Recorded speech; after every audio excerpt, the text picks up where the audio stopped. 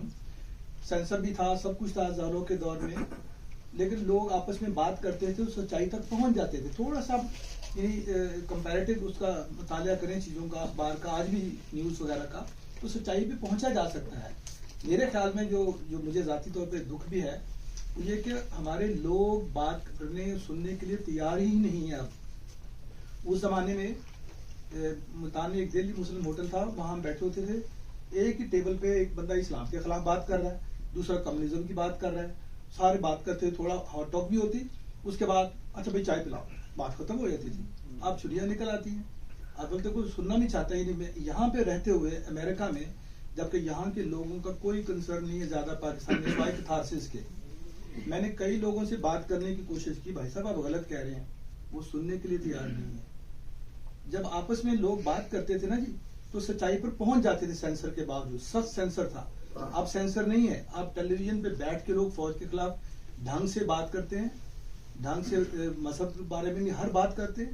میں آپ کو مثالیں دے سکتا ہوں، نیشنل چینلز پہ، یوٹیوب کے علاوہ بھی سب کچھ ہو رہا ہے. جتنے پاکستان میں علاقہ میں نہیں ہے. آپ کی بات میں سمجھ گیا. میں آپ کو 2 منٹ کا جواب دے دوں آپ کو اس میں. دیکھیں، ایک جو سرکاری وہ ہیں ادارے، ریڈیو ٹی وی، وہ لوگ یہ افورڈ نہیں کرتے. آپ جا کر ہوٹل میں بات کرنے وہ صحیح ہے. میں آپ کو 2 واقعات سناؤں. ایک دفعہ کیا ہوا کہ انڈین ٹیم آئی ہوئی تھی کرکٹ کی، انٹر کنٹیننٹل میں ٹھہری ہوئی تھی. ہم لوگ گئے، ہم لوگوں کو معلوم ہوا تو ہم لوگ لے کر چلے گئے انٹرویو کرنے. بڑی مشکل سے 2 گھنٹے کی محنت کے بعد گواسکر ان کا کپتان تھا اس زمانے میں، تو گواسکر کا انٹرویو کیا. گواسکر نے انٹرویو دے بھی دیا. ہم آئے واپس، تیاری کی، کاٹا چاٹی کی، بنایا پروگرام، نہ تیار کیا.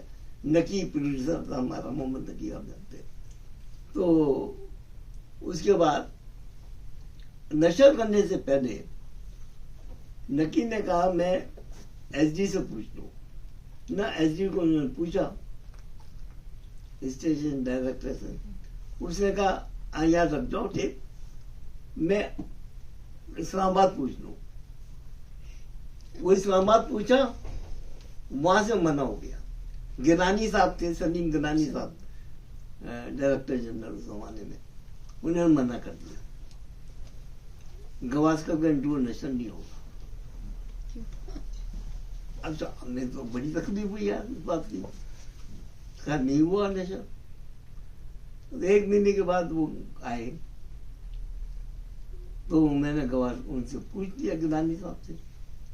میں اس زمانے میں جنگ میں لکھتا تھا، تعارف تو تھا میرا گیلانی صاحب سے. گیلانی صاحب یہ کیا؟ گیلانی صاحب نے بولا نہیں، ہماری گورنمنٹ کی پالیسی ہے، ہم انڈیا کا کوئی انٹرونیشن نہیں کرتے،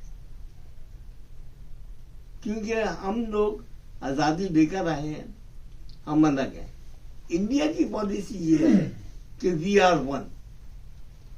وہ علیحدہ وہ یہاں سے جو فنکار جاتا ہے، چھوٹے سے چھوٹا فنکار بھی جاتا ہے نا. وہ حسن جہانگیر گیا، وہ ٹی وی آل انڈیا سے انٹرویو ہو رہے ہیں، ٹی وی سے انٹرویو ہو رہے ہیں، اخباروں میں اور سب جگہ. وہ مہندی حسن جا رہے ہیں، منی بیگم، جو بھی جائے، وہ کہتے ہیں کہ ہمارے فنکار ہیں. وہ ابھی تک پاکستان کو الگ تصور، ہم لوگ کہتے ہیں کہ یہ وہ الگ ہے، ہم الگ ہے، یہ ہمارا نہیں ہے. اصل میں یہ اسٹیٹ کی پالیسی کے ایجوکیشن کی پالیسی ہے. اسٹیٹ کی پالیسی. ایک اور میں آپ کو میں ایک اور مثال دوں. تو انہوں نے خالی سمجھا دیا ہم کو. جوش ملی آبادی، ہمارے یہاں ایک سینٹرل پروڈکشن ہے، سی پی یو کہلاتا تھا، سینٹرل پروڈکشن یونٹ. وہ ہر اسٹیشن پہ ہوتا ہے. تو وہاں وہ یہ کر رہے تھے کہ جو بڑے لیجنڈ لوگ ہیں ان کے انٹرویو ریکارڈ کر کے رکھ لیں گے، اور جب انتقال ہوگا تو نشر کریں گے. ان کی زندگی میں ریکارڈنگ ابھی بھی ہے سلسلہ واپس میں.